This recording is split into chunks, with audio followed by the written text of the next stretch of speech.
Okay, we've got two more lessons in Esther.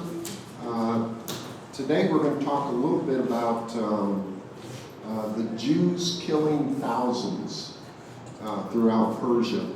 And then next week we're going to talk about the Feast of Purim. And it's sort of interesting how the Jews still celebrate that holiday even today.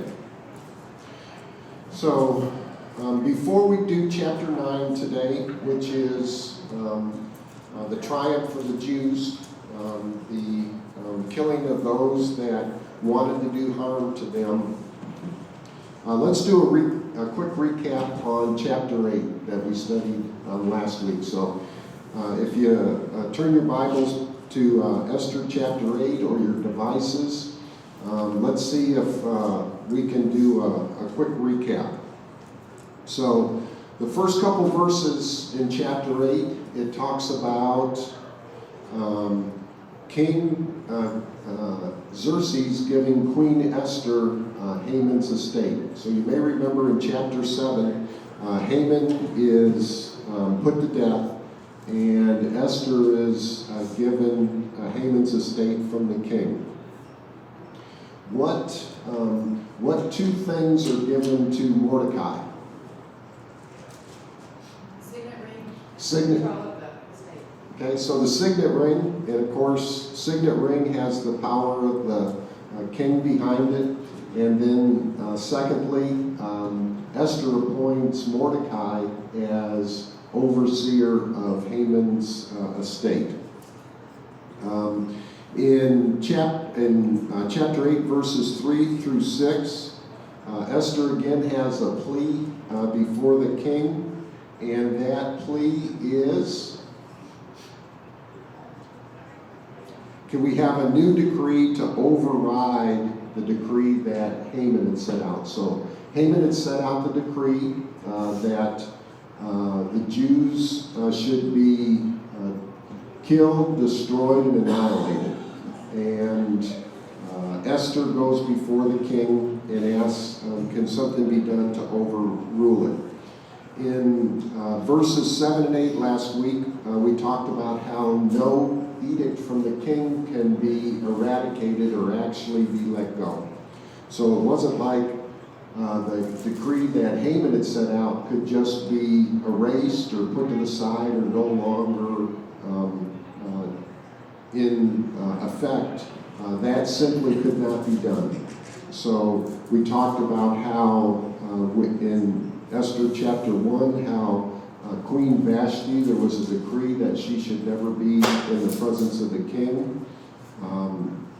That the decree from Haman in Esther chapter 3 was sealed with the king's signet ring, and no decree could be could be erased.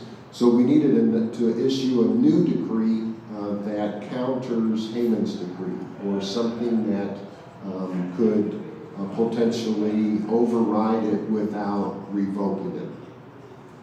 So verses 11 through 14, the new decree gives the Jews the right to assemble and protect themselves. So you may remember Haman's decree was, we need to kill, destroy, and annihilate the Jews. The new decree doesn't erase that, but it gives the Jews the right to defend themselves.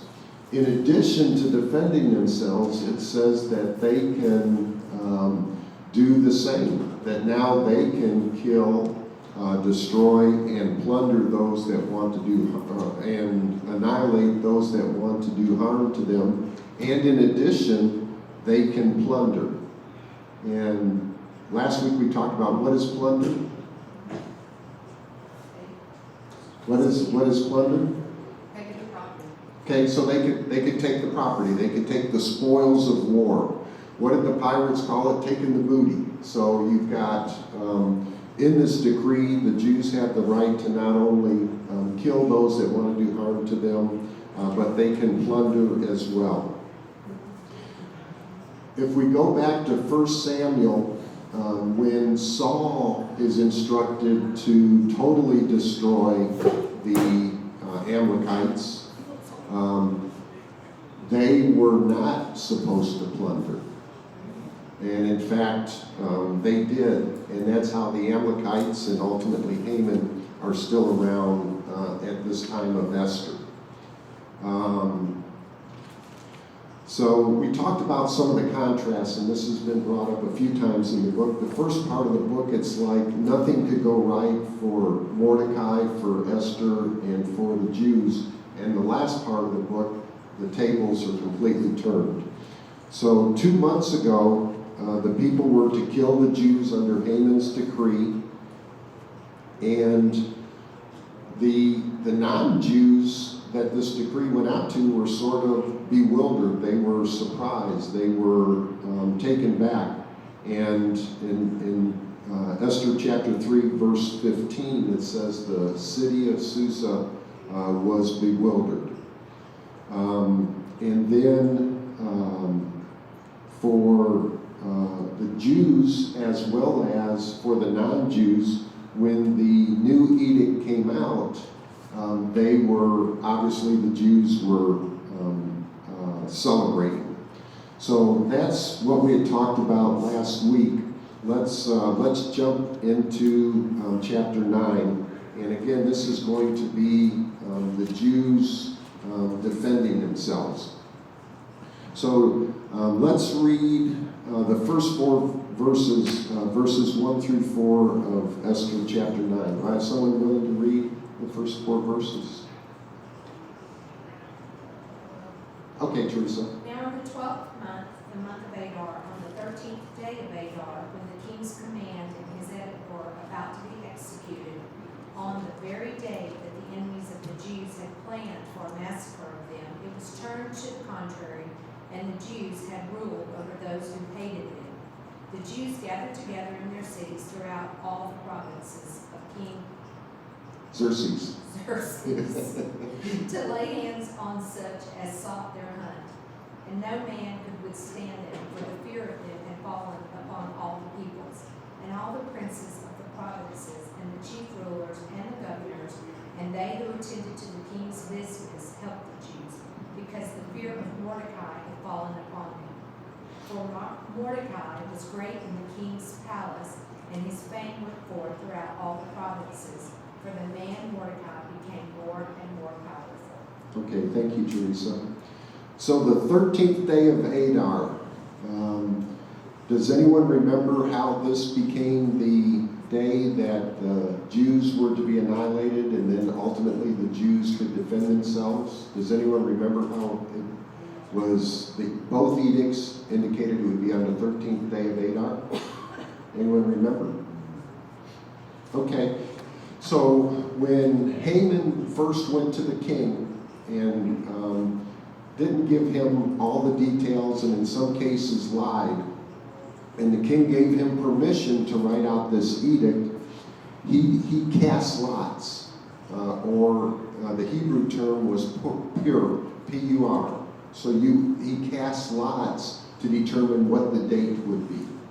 And that's going to be important as we go into next week when we talk about how this became then a Jewish holiday. So the 13th day of Adar, it was rolling of the dice or tossing of the stones, just like when Jesus' garments were divvied up when he was crucified. So on the 13th day of Adar, both edicts were to take place. And we don't have to flip back. We talked about a little bit earlier. Esther chapter 8, verses 9 and 10 is the edict. So now, as Teresa read, the tables are literally turned. The second half of Esther versus the first half of the Esther. The Jews, as well as Esther and Mordecai, are getting the upper hand. And it literally says the Jews now have the upper hand over those who hated them. So throughout Persia, there were those that hated the Jews. The main culprit was the Amalekites, and we'll see how that ties in again. The Amalekites are the ancestors of Haman. He comes down through King Agag, and the Amalekites are his ancestry. So now the Jews are going to have the upper hand against those that hated them. Certainly the Amalekites, and there may be others throughout Persia that feel the same way. Even in the lesson this morning, we talked about the racial hatred against the Jews for practically the history of mankind. So it says that the Jews are now going to be able to defend themselves against those that were seeking their destruction. What's it talk about the reason why both the officials in the government and the people, why is it that they say that they're fearing the Jews now? What did it say in the passage that Teresa read? Because of the fear of Mordecai. Okay. Mordecai's become so much more powerful. That's exactly right. Mordecai's become powerful. He's King Xerxes' second in command. So out of fear for Mordecai, and then ultimately fear from the king, that they are afraid. It says that no one could stand against them. All the other nationalities were afraid of the Jews. Do you remember when we heard that earlier in Esther? Do you remember anyone saying that you would not be able to stand against them? So when Haman had to honor Mordecai, put him on the king's horses, put him in the king's robe, took him through the city, what did he do as soon as that was over? Do you remember? Went home and whined and cried to mama. Okay, so he covered his face, covered his head, went to his wife. The friends were probably there, and went whining, went belly aching. And Haman's wife said, "Who can stand against the Jews?" Now, where would she get that impression? Where would she get that belief? Who can stand against the Jews? So when God brought the children of Israel out of Egypt, and they started overtaking the different lands, the land that flowed with milk and honey, those were powerful battles that the Jews won over their enemies. And in many cases, their enemies were much more powerful. They were defending their own land. They had armies. And in conventional warfare, those were the people that should have won. And when the Israelites won, people knew that it was God, Yahweh, that had given the victories to the Jews. So even though it's not mentioned at this particular time in the book of Esther, folks knew their history, and they knew that the Jews had God on their side. So this is probably a good time to ask this question. We're in Esther chapter 9. There's only 10 chapters. So we've covered 8 chapters. We're in number 9. There's going to be one more chapter, chapter 10. How many times has God been mentioned in the book of Esther? 0. 9. 0. So the fear that's here is because of Mordecai and Xerxes, but you got to believe in the background, God is working this. And as we read through chapter 9 and see how the Jews are able to destroy those that wanted to do harm from them, it is obvious God is giving them this victory. But not once, not a single time in the book of Esther is God referenced whatsoever. There's one other book in the Bible that God isn't mentioned. Does anyone know what the other book is? Song of Solomon. Song of Solomon. So, Jenna remembered because we had this discussion at lunch a couple of weeks ago. So there's two books in which God is never mentioned: the Song of Solomon and the Book of Esther. That was just bonus material. That's free. So now we've got the two conflicting edicts: the one from Haman from Esther chapter 3, the one from Mordecai in chapter 8. So we've got these two competing edicts. This group of people that hate the Jews are supposed to kill, destroy, and annihilate the Jews.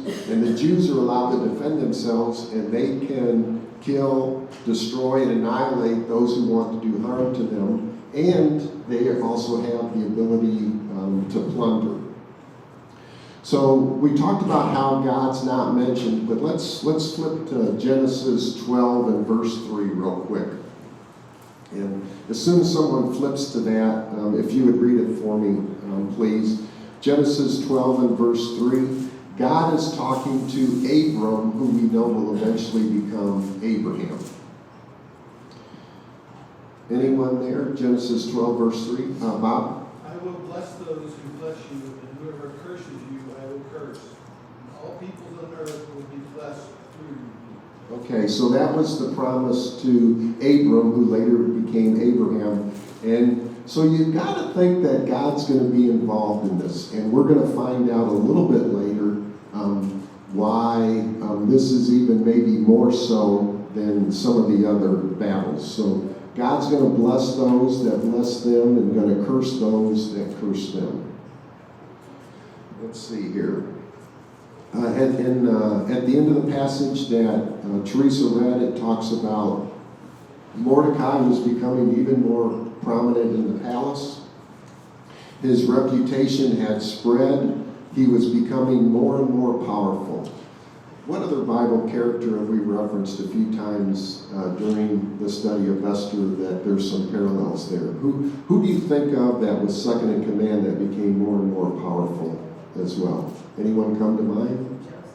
Joseph. So similar to Joseph being second in command to the Pharaoh, and it got to the point where the Pharaoh just said, hey, whatever Joseph says, just do it. Mordecai is becoming more and more powerful and more prominent. Okay, so let's go to chapter 9, verses 5 through 10. Is someone willing to read 5 through 10 for me? Okay. The Jews struck down all their enemies with the sword, killing and destroying them. And they did what they pleased to those who hated them. In the citadel of Susa, the Jews killed and destroyed 500 men. They also killed. Those names are going to be tough, so you can just say the 10 sons of Haman. Yeah. 10 sons of Haman. The 10 sons of Haman, son of Amalek, the enemy of the Jews, but they did not lay their hands on the plunder. Okay, thank you, Mike. So the Jews struck down all their enemies with the sword, killing and destroying them. And it also says that they did with them as they pleased. And who'd they do that to? To those that hated them. So as we talked about earlier, there are certainly Amalekites included in this. Haman's sons would have been Amalekites, but there may have been other groups of people there that hated the Jews in addition. Now it says in the Citadel. What's a Citadel? Presley, I know you know what a Citadel is.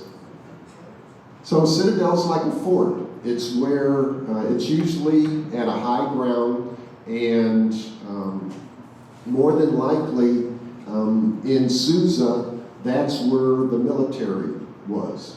So that's the Citadel. Early in the book of Esther, in chapter 1, it says that King Xerxes' throne was in the Citadel.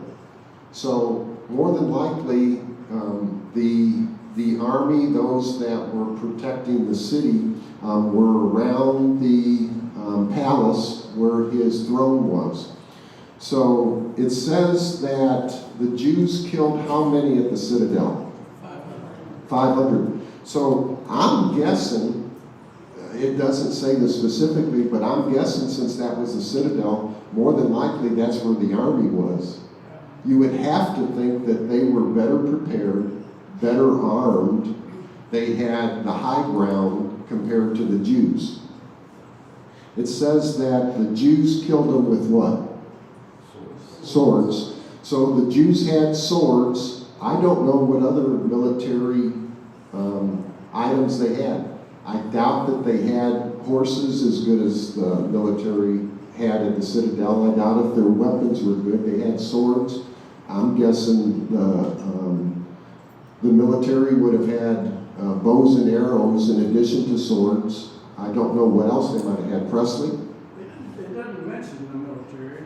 I kind of, we like the king, he stood down, like,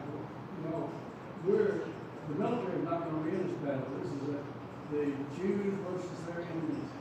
That could very well be true, Presley, because it doesn't say that. I'm making speculation that because it was the Citadel, that's where the military would be. It doesn't say it specifically, so your thoughts may absolutely be right, and I appreciate you bringing that up.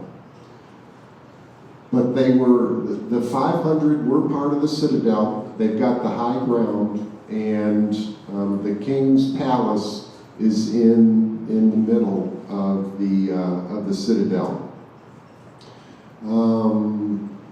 So what's it say they did? They killed or slaughtered and destroyed and annihilated 500 men, including the 10 sons of Haman. Now, why the 10 sons of Haman were at the Citadel is a surprise to me. You know, Haman was murdered. His estate was taken away from him. When the estate was taken away, he said we didn't know for sure what happened to the wife and the sons. You know, where would they go live when the estate was taken away? So I don't know for sure why the 10 sons of Haman were there at the Citadel, but it lists them by name. And Mike, like me, would have been spent all morning trying to read those, so we didn't go through those name by name.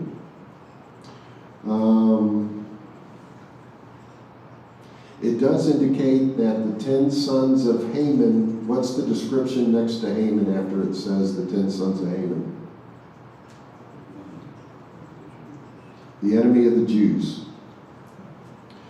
And it says that they did not plunder, despite that being part of the edict. When the edict came out under Mordecai in chapter 8, it says that they could plunder. They had the king's permission to plunder. It was sealed with the signet ring. They did not plunder.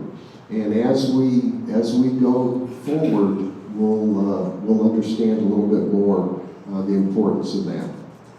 So we're going to regress a little bit, and then at the very end of the lesson, we're going to emphasize this a second time because it's going to be important to why Purim became a holiday for the Jews.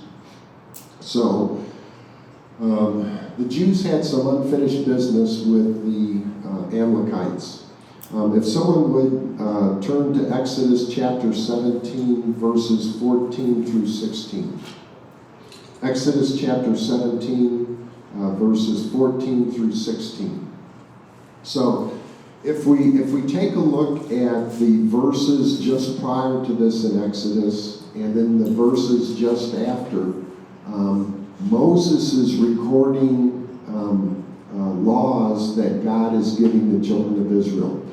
It's giving some civil laws. So, the punishment for murder is death. We know the term eye for eye, tooth for tooth. All of that is some of these laws that God's listing out, and Moses is recording these. So leading up to Esther chapter 17, verse 14, leading up to that, and then even after that, God is giving these laws. So think about this in this context. God is giving these laws to Moses, and all of a sudden it's almost like he says, oh, by the way. And what does verse 14 through 17 say is by the way? Who's got that? So the king commanded that it should be done so, and an edict was issued in Susa, and Haman's 10 sons were hanged.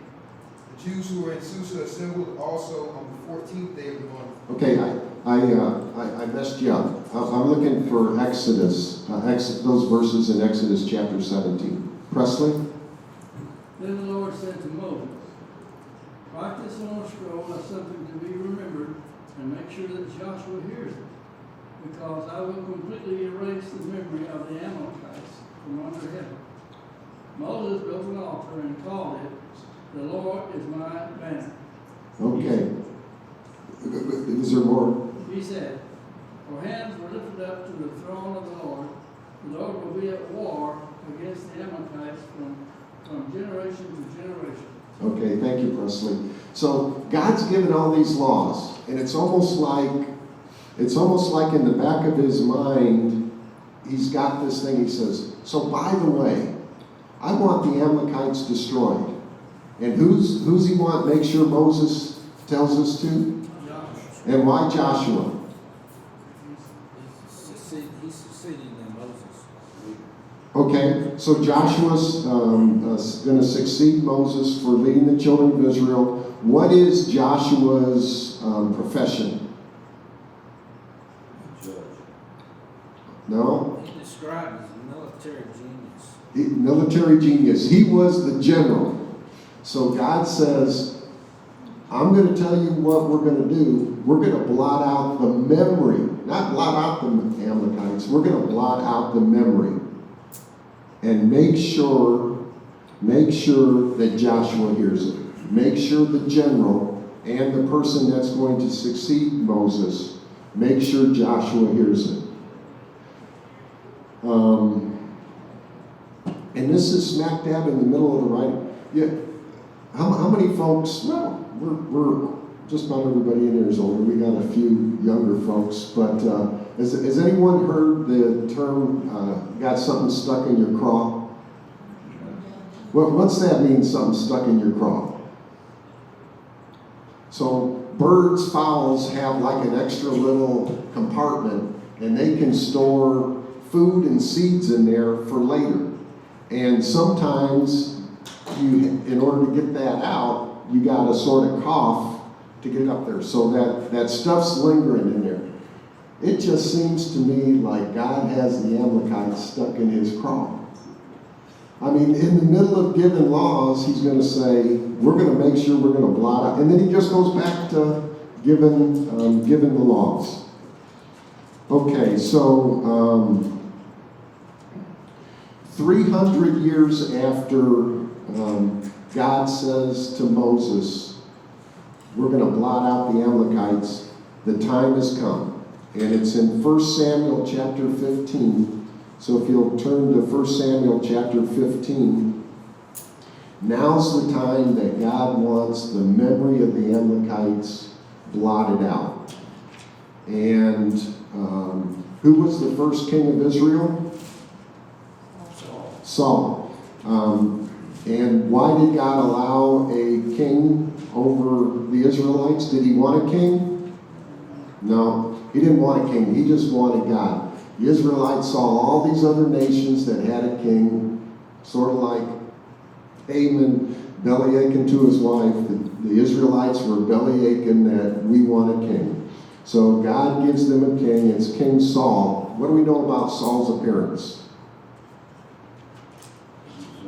He was big and powerful. Big, strong. The image that the Israelites would have for a king, it's exactly what the Israelites have in mind. It's their vision. Not necessarily who God would have chosen, but they allowed Saul to become king. So now, 300 years later, God is finally going to be able to get the Amalekites out of his craw and not be stuck anymore. So someone read the first 3 verses of 1 Samuel chapter 15, please. Anybody? Sam- Okay. Samuel said to Saul, I am one the Lord sent to anoint you king over the people of Israel. So listen now to the message from the Lord. This is what the Lord Almighty says. I will punish the Amalekites for what they did to Israel when they waylaid them as they came up from Egypt. Keep going. Is that through verse 3? Now go, attack the Amalekites and totally destroy all that belongs to them. Do not spare them, put them to death, men and women, children and infants, cattle and sheep, camels and donkeys. Okay, thank you, Vicki.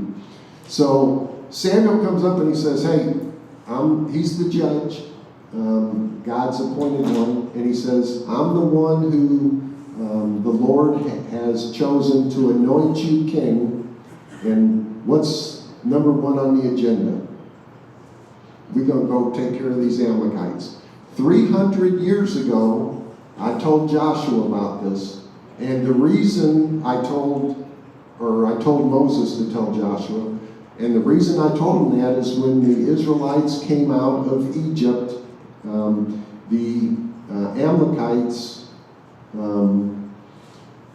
came out and surrounded them and attempted to kill the children of Israel. So they were the aggressor. They were the ones that were going after the children of Israel.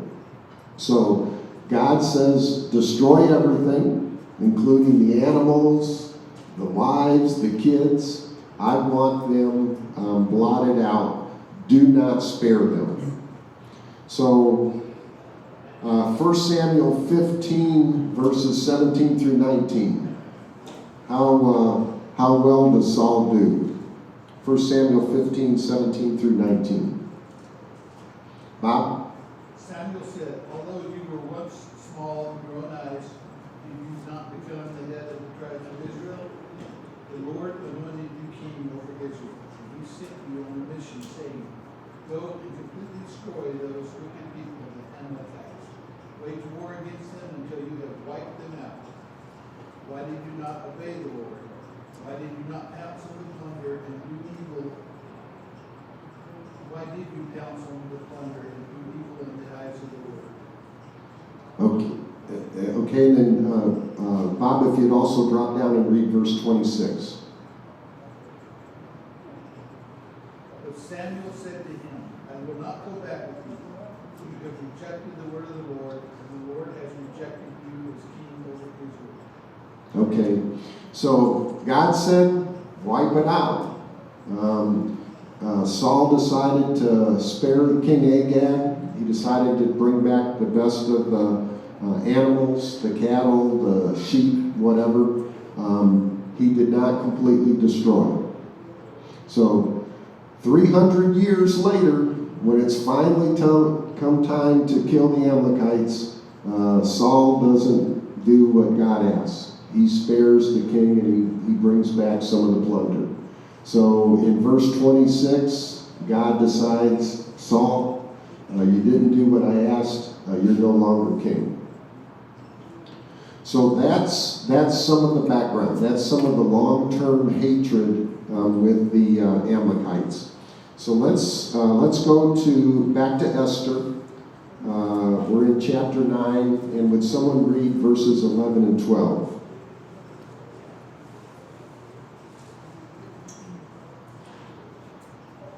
On that day, the number of those who were killed at the Citadel in Susa was reported to the king.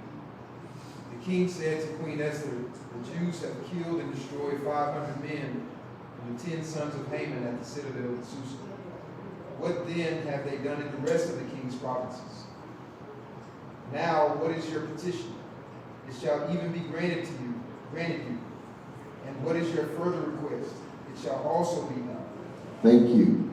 So the king hears about the 500 folks being killed right there outside the palace in the Citadel, and he approaches Esther. Now, as far as I know, in the whole book of Esther, this is the only time it's recorded that the king approaches Esther instead of Esther going before the king. So he asks two things. He wants to know what's going on in the other provinces. I know the 500 were killed here, but what about the rest of Persia? And how many provinces were there? Do you remember? 127. So he wants to know what's going on in the other provinces. And Esther, do you have any more requests? Do you have any more petitions? And he went to her versus her approaching the king. So let's go on to verses 13 through 15. Okay. Esther responded, "If it please the king, give the Jews in Susa permission to do again tomorrow as they have done today, and let the bodies of Haman's 10 sons be impaled on a pole." So the king agreed, and the decree was announced in Susa, and they impaled the bodies of Haman's 10 sons. Then the Jews at Susa gathered together on March 8th and killed 300 more men, and again they took no plunder. Okay. Thank you, Charles. So, on the 13th day of Adar, the Jews are taking aim at the city of Susa in the Citadel portion only. Kills 500 folks. So now there's the rest of the residents in the city of Susa. They hadn't been able to get to them yet. So the queen says, if it pleases the king, the edict that says the Jews could kill, destroy, and annihilate on the 13th, can we make it on the 14th as well here in the city of Susa? And the king grants that request. She also asked for what to happen to the 10 sons. Haman's bodies on the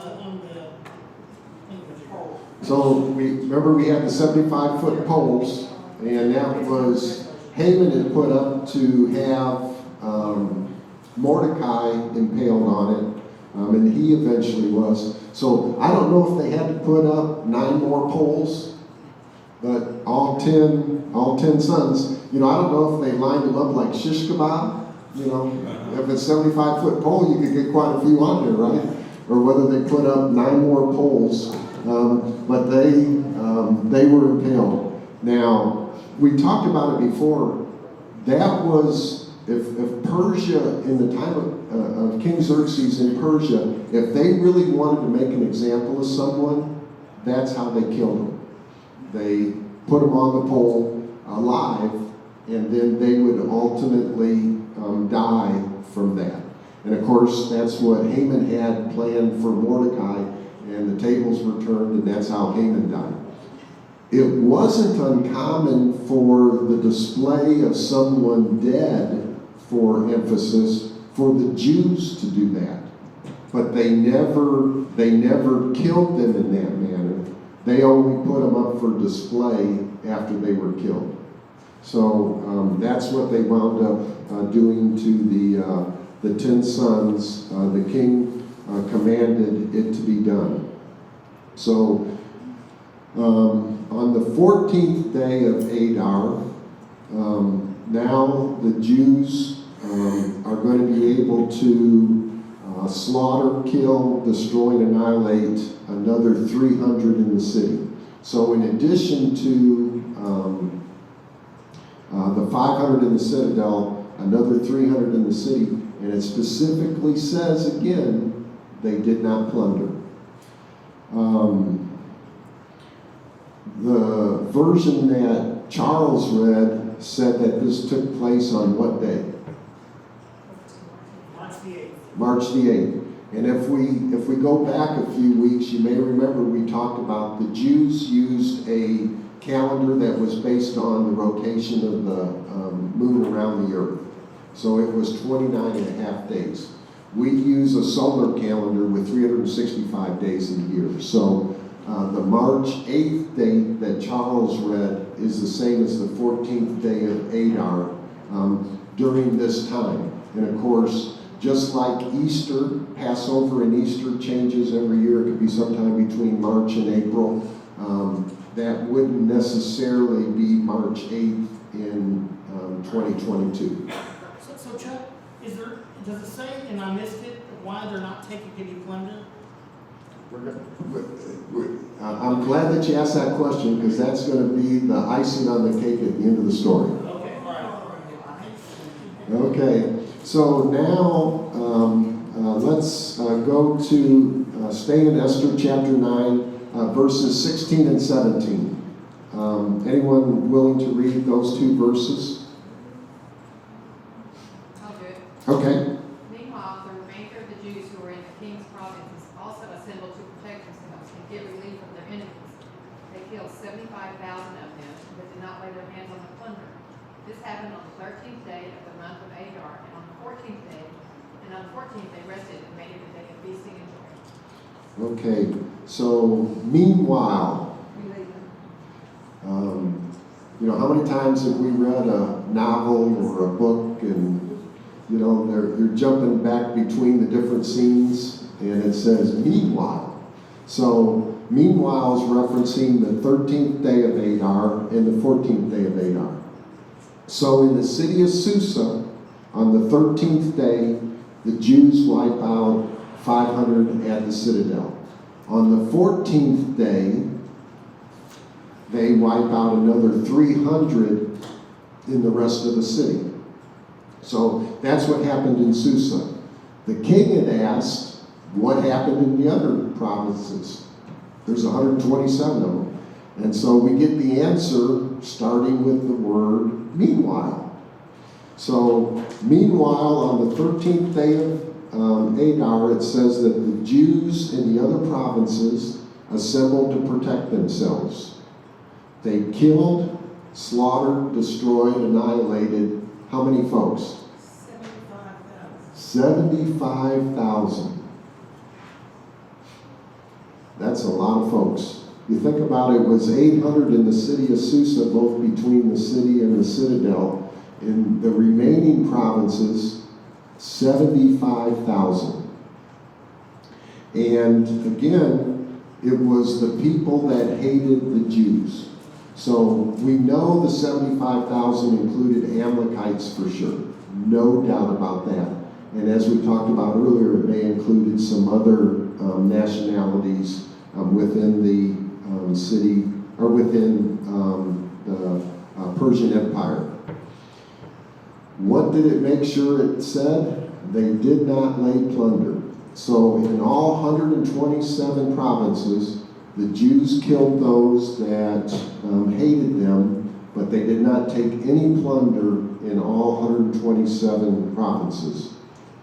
So what happened then on the 14th day of Adar, other than in the city of Susa? The city of Susa, they're still killing, right? They kill another 500. What happens in the 127 provinces outside of Susa on the 14th day? They rested. Okay? The Jews in the other provinces assembled to get rest.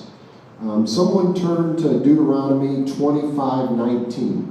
We're going to talk a little bit more about when God had the Amalekites stuck in his craw. Anyone have Deuteronomy 25:19? Therefore it shall come about when the Lord your God has given you rest from all your surrounding enemies, and the land which the Lord your God gives you as an inheritance to possess, you shall blot out the memory of Amalek from under heaven. You must not forget. Thank you. So God says at some point, I'm going to give you rest from your enemies. So that's literally what happened. On the 13th day of Adar, the Jews killed 75,000 of their enemies, and on the next day they rested, just as God said would happen back in Deuteronomy chapter 25. And especially, not only was the death of Haman important to the Jews, because Haman's goal was to wipe out the Jews. Just as God wanted the Amalekites wiped out, Haman wanted the Jews wiped out. So just as there was rest to the Jews when Haman finally met death, finally his final edict, right? The edict that he had for them to kill the Jews, that is now behind them, and it brings rest to the Jews. Someone flip to 1 Chronicles 22:9 for me.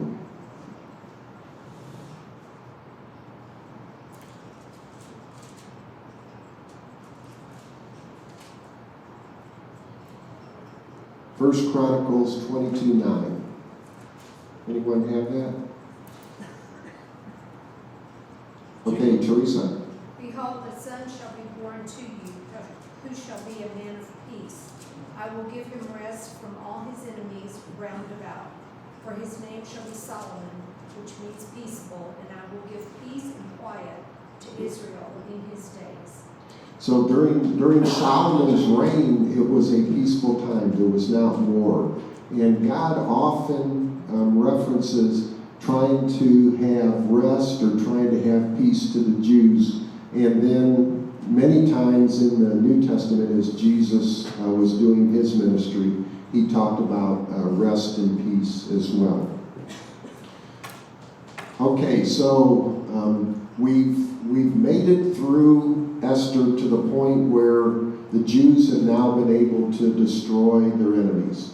Next week, we're going to start talking about the holiday of Purim, P-U-R-I-M, which comes from an extension of the word pur, which again was the casting of the lots. So the 13th day of Adar was a result of the casting of the lots. So let me recap real quick how this ongoing conflict between the Amalekites and Israel. So this ongoing conflict had lasted for about 1,000 years, just a little over 1,000 years. The Amalekites were the first to attack Israel after the deliverance from Egypt. In Exodus chapter 17, you don't have to flip to these. In Exodus chapter 17, it records that, and you may remember the Israelites were without water, and God had instructed Moses to talk to the rock to be able to get water. The attack of the Amalekites on Israel was the next thing recorded in the book of Exodus. So, sort of time-wise, that took place right after the water coming from the rocks. At the time, the Amalekites were probably considered the epitome of all powers against the Jews, against the Israelites. So they were the supreme power against the Jews. We've read a few times from Deuteronomy chapter 5. We're in the middle of giving the laws. God says, make sure you blot out the name of the Amalekites and make sure Joshua hears it. So they first attacked the Jews as they were coming out of Israel. God gives the instructions to Moses to have them destroyed. In 1 Samuel, that was Saul's job. God asked Saul, I want you to blot out the memory of the Amalekites.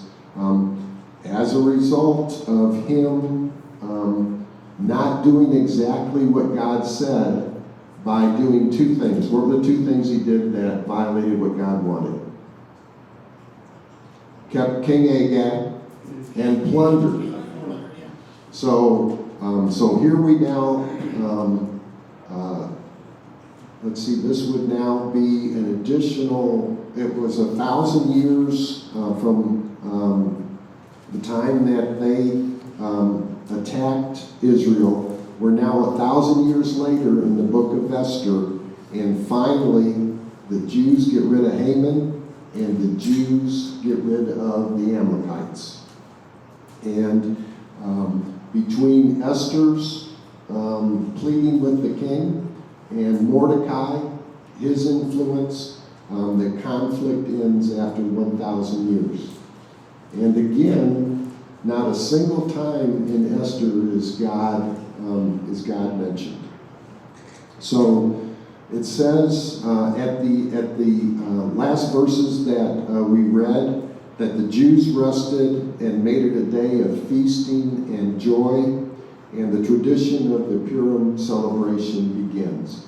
So next week, chapter 9, starting in verse 18, all the way through the end of chapter 10, we'll talk about Mordecai continuing to have power and presence. In addition to that, it lays out how Mordecai and Esther will determine that Purim should now be a holiday for the Jews. And if you think about it, the other holidays that the Jews celebrate, those were commands from God. This holiday, God did not indicate that this should be a holiday. This came from Esther and from Mordecai, and it's still celebrated up to this day. And anybody have anything else before we close that we needed to mention? I meant to say at the beginning of class, Presley had asked me a question last week that I did a little research on. He wanted to know the reign of Xerxes here in Persia. What's the timetable compared to King Nebuchadnezzar? And it is about 180 years later, King Xerxes in power over Persia versus the time of King Nebuchadnezzar. So it's about 180 years, Presley. Anybody have anything else? Okay, well, we'll talk about the holiday of Purim next week, and then that'll end the study on the book of Esther. I appreciate everybody being here this morning. Thank you, Chair.